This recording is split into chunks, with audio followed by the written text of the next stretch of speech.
नमस्कार मित्रांनो, तुमचं आजच्या व्हिडिओमध्ये स्वागत आहे. महाशिवरात्री म्हणजे काय? तर पृथ्वीवरील एक वर्ष म्हणजे स्वर्गलोकातील एक दिवस असतो, असे मानले जाते. शिवरात्रीच्या एक प्रहरी शिव विश्रांती घेतो. शिवाच्या विश्रांती घेण्याच्या काळाला महाशिवरात्री असे म्हटले जाते. महाशिवरात्रीचे व्रत आणि उपासना पद्धत प्रदोष काळात दिवसरात्र भेट शिवजींची पूजा केली जाते. उपवासामध्ये न खाणे समाविष्ट आहे. दोन्ही वेळी फळे अर्पण केली जातात. शिवपूजेत रुद्राभिषेकाला खूप महत्त्व आहे. शिवरात्रीच्या दिवशी अनेक व्यक्ती आपल्या संपूर्ण कुटुंबासह रुद्राभिषेक करतात. फक्त शिवरात्रीला विशेष प्रकारचा दिवा लावला जातो आणि त्याच्यासमोर बसून शिवध्यान करतात. या दिवशी दिवा लावणे देखील अधिक महत्त्वाचे आहे. शिवपुराण, शिवपंचाक्षर, शिवस्तुती, शिवअष्टक, शिवचालीसा, शिवरुद्राष्टक, शिवाचे श्लोक आणि शास्त्र नामांमध्ये शिवाचा पाठ केला जातो. भगवान शिवाच्या ध्यानासाठी ओमाचे चिंतन केले जाते. ओमचा उच्चार महत्त्वाचा असल्याचे सांगितले जाते. ओम नमः शिवाय उच्चार देखील महत्त्वपूर्ण मानला जातो. ओ आणि अम हे दोन शब्द ओम शब्द बनवतात. ध्यान स्थितीत बसून ओमचा जप केल्याने मन शांती मिळवता येते. मनाचा फोकस वाढवतो. खालील तिन्ही धर्मामध्ये हिंदू, बौद्ध आणि जैन ओमला अत्यंत महत्त्व आहे. भगवान शिव यांना श्रावण महिना सर्वात जास्त आवडतो. महाशिवरात्रीचा दिवस म्हणजे भगवान शिव सुरुवातीला प्रकट झालेला दिवस होय. शिवाने ज्योतिर्लिंगाचा किंवा अग्नीचा शिवलिंगाचा आकार धारण केला. असे शिवलिंग सुरुवात किंवा समाप्ती नसलेले असे म्हटले जाते की हंसाच्या रूपात प्रकट झालेल्या ब्रह्माजीने शिवलिंगाचा शिखर पाहण्याचा प्रयत्न केला, परंतु ते शोधू शकले नाही. शिवलिंगाचा वरचा भागही त्यांच्या आवाक्याबाहेर होता. दुसरीकडे भगवान विष्णूनेही वराहाचे रूप धारण केले आणि शिवलिंगाचे अंत शोधला, परंतु ते देखील अयशस्वी झाले. या महाशिवरात्रीला काय करू नये? महाशिवरात्री म्हणजे आनंदाचा उत्सवाचा दिवस. महाशिवरात्रीच्या वेळी फक्त ध्यान करा, भगवान शिवाची पूजा करा आणि इतर आध्यात्मिक साधना करा. जर तुम्ही कठोर व्रत पाळत असाल तर शिवरात्रीला झोपू नका. भगवान शिवाच्या पवित्र महिमाचे चिंतन करताना रात्रभर मंत्र गाणे आणि जपत राहा. मनोरंजक क्रियाकलापासून दूर राहा. निरर्थक वाद आणि खोटे बोलणे टाळा. या कालावधीत केवळ देवाचे ध्यान करण्यासाठी आणि त्यांची उपासना करण्यासाठी वेळ बाजूला ठेवा. फक्त शाकाहारी जेवण खा. कोणत्याही परिस्थितीत दारू किंवा इतर मादक पदार्थ टाळा. महाशिवरात्रीची पुराण कथा. ज्यावेळी समुद्रमंथन झाले त्यात सृष्टीशी निगडीत सर्व महत्त्वपूर्ण गोष्टींची निर्मिती झाली, परंतु त्याचवेळी समुद्रमंथनातून हलाहल विष देखील बाहेर आले. या विषात ब्रह्मांडाला नष्ट करण्याची ताकद होती आणि या विषाला नष्ट करण्याची क्षमता केवळ भगवान शिवामध्येच होती. त्यामुळे त्यांनी हे हलाहल विष प्राशन करून ब्रह्मांडाला वाचवले. पण विष प्राशन केल्यामुळे त्यांचा कंठ निळा झाला व संपूर्ण देहाचा दाह होत होता. वैद्यांनी भगवान शिवांना संपूर्ण रात्र जागून काढण्याचा उपाय सांगितला. सर्व देवांनी भगवान शिवांना बरे वाटावे म्हणून रात्रभर गायनाने व्यवस्था केली. सकाळी महादेवांनी सर्वांना आशीर्वाद दिला. या संपूर्ण घटनाक्रमामुळे सृष्टी वाचली, म्हणून या दिवसाला महाशिवरात्री असे म्हटले जाते. अंगाच्या दाह असलेल्या दाहामुळे भगवान शिवांनी या दिवशी तांडव देखील केले होते. महाशिवरात्री या दिवशी भाविक संपूर्ण दिवस उपवास करतात. भगवान शिवांचे शिवलीलामृत, महारुद्र, भजन, गायन इत्यादींचे आयोजन केले जाते. भगवान शिवाचे दर्शन घेऊन त्यांचा कृपाप्रसाद मिळवण्याकरता आराधना केली जाते. शिवांच्या मंदिरामध्ये महाशिवरात्रीला मोठ्या संख्येने भाविकांची गर्दी दिसून येते.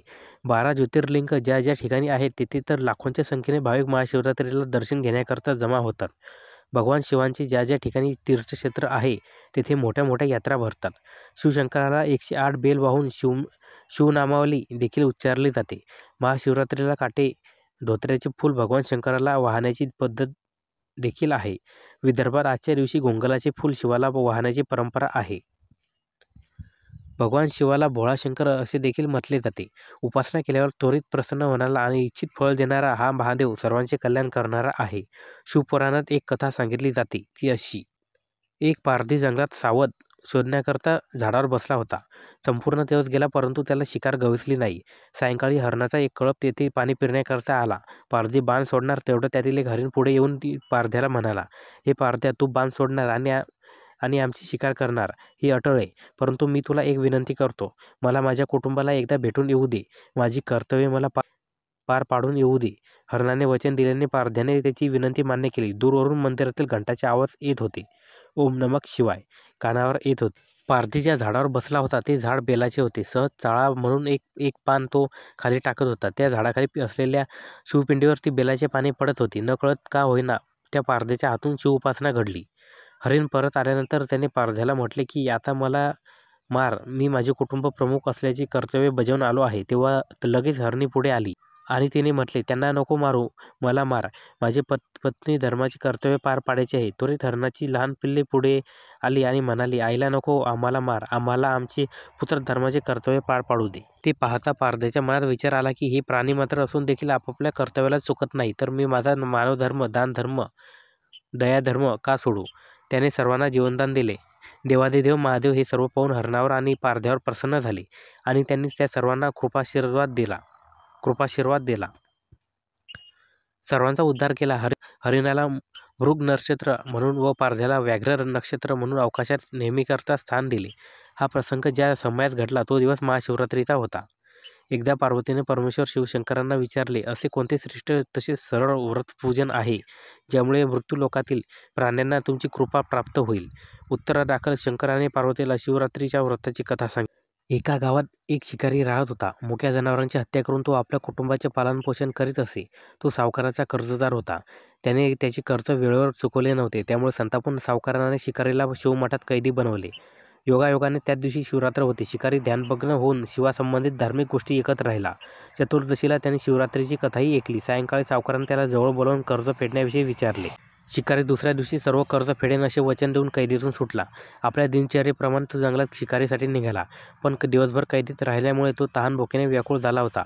शिकार करण्यासाठी तो तलावाकाठच्या बेलपत्राच्या झाडावर मंचान बांधू लागला. बेलवृक्षाच्या खाली बेलपत्रांनी झाकले गेलेले शिवलिंग होते. शिकाऱ्याला मात्र हे माहीत नव्हते. मचांग बनवताना त्याने ज्या फांद्या तोडल्या त्या योगायोगाने शिवलिंगावर पडल्या. या प्रकारे दिवसभर उपाशी असलेल्या शिकाऱ्याचे व्रतही झाले आणि त्याच्याकडून शिवलिंगावर बेलपत्र वाहिले गेले. एक प्रहारानंतर एक गर्भिणी हरणी तलावावर आली. पाणी पिण्यासाठी पोहोचली. शिकाऱ्याने आपल्या धनुष्याने तिच्यावर नेम साधलाच होता तितक्यात ती हरणी बोलली, मी गर्भिणी आहे. तू एकाच वेळी 2 जीवाची हत्या करशील. हे योग्य नाही. मी आपल्या पिल्लाला जन्म देऊन लवकरच तुझ्यासमोर येईल, तेव्हा तू मला मार. शिकाऱ्याने धनुष्य बाजूला ठेवले आणि हरणी झाडावर लुप्त झाली. काही वेळाने दुसरी हरिणी तिथून निघाली. शिकाऱ्याच्या आनंदाला पारावर उरला नाही. त्याने तिच्यावर नेम साधला. हे बघून त्या हरणीने त्याला सांगितले की हे पारधी, मी एक कामातूर विहिरिणी आहे. आपल्या प्रियेच्या शोधात भटकत आहे. मी माझ्या पतीला भेटून लवकरच तुझ्याजवळ येईल. शिकारीने तिलाही जाऊ दिले. 2दा शिकार हातातून गेल्यामुळे तो चिंतित झाला. तेवढ्यात एक हरणी आपल्या पिल्लासोबत तिथून निघाली. शिकाऱ्याला जणू सुवर्णसंधीच मिळाली. त्याने धनुष्याला बाण लावला आणि बाण सोडणार तेवढ्यात ती हरणी बोलली, हे पारधी, मी माझ्या पिल्लाला त्याच्या वडिलांकडे सोडून लगेच येते. यावेळी तू मला मारूच नकोस. शिकारी हसला आणि म्हणाला, समोर आलेली शिकार सोडून द्यायला मी काही मूर्ख नाही. याआधी मी 2दा शिकार गमावली आहे. माझी मुले तहानभुकेने व्याकुळ झाले असतील. उत्तरादाखल हरणी म्हणाली, जशी तुला आपल्या मुलाची काळजी वाटते आहे तशीच मलाही वाटत आहे. त्यामुळे मी फक्त काही काळ तुझ्याकडून जीवनदान मागत आहे. माझ्यावर विश्वास ठेव, मी लगेच परत येईल. हरणीचा तो व्याकुळ स्वर ऐकून शिकाऱ्याला तिची दया आली. त्याने तिलाही जाऊ दिले. शिकार न मिळाल्यामुळे तो बेलाच्या झाडावर बसून बेलपत्र तोडत खाली फेकत होता.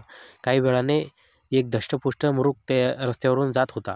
आता या मृगाची नक्कीच शिकार करावी असा विचार केला, पण त्याच्यावर नेम धरला असता. मृग दिवान्या स्वरात म्हणाला, हे पारधी, जर तू माझ्या आधी 3 हरण्यांना मारले असेल तर मला मारण्यातही वेळ करू नकोस. म्हणजे त्यांच्या योगात मला एकही क्षणाचे दुःख सहन करावे लागणार नाही. मी त्यांचा पती आहे आणि जर तू त्यांना जीवनदान दिले असशील तर मला काही क्षणासाठी जीवनदान देण्याची कृपा कर. मी त्यांना भेटून तुझ्यासमोर हजर होईल. मृगाचे बोलणे ऐकून शिकाऱ्याच्या डोळ्यासमोरून संपूर्ण रात्रीचे घटनाचक्र आले. त्याने सर्व कथा मृगाला ऐकवली. तेव्हा मृगाने सांगितले, माझ्या 3ही पत्नी येथून वचनबद्ध होऊन गेल्या आहेत. मात्र त्या माझ्या मृत्यूनंतर आपल्या धर्माचे पालन करू शकणार नाहीत. त्यामुळे तू मला आता जाऊ दे. मी त्यांचे समय तुझ्यासमोर हजर करतो. उपवास, रात्रीचे जागरण आणि तसेच शिवलिंगावर बेलपत्र चढवल्यामुळे शिकाऱ्याच्या हिंसक हृदयाचे निर्मळ हृदयात परिवर्तन झाले होते. धनुष्य त्यांच्या हातातून निसटले. शिवाने त्यांच्या हृदयात बदल घडवून आणला. त्याला आपल्या भूतकाळातील कर्माचा पश्चाताप झाला. थोड्याच वेळात मृग सहपरिवार शिकाऱ्यासमोर आला. या प्राण्यांमधले प्रेम पाहून शिकाऱ्याच्या डोळ्यातून अश्रू वाहायला लागले. शिकाऱ्याने त्यांना न मारता आपणही मुक्या प्राण्यांची हिंसा न करण्याचे ठरविले. देवलोकातून समस्त देव ही घटना बघत होते. घटनेची परिणती झाल्याबरोबर देवी देवतांनी फुलांचा वर्षाव केला. तेव्हा शिकारी तसेच मृग परिवाराला मोक्षप्राप्ती मिळाली. तर मित्रांनो, आजच्या व्हिडिओमध्ये एवढंच. पुन्हा भेटू नवीन व्हिडिओमध्ये. तोपर्यंत जय महाराष्ट्र.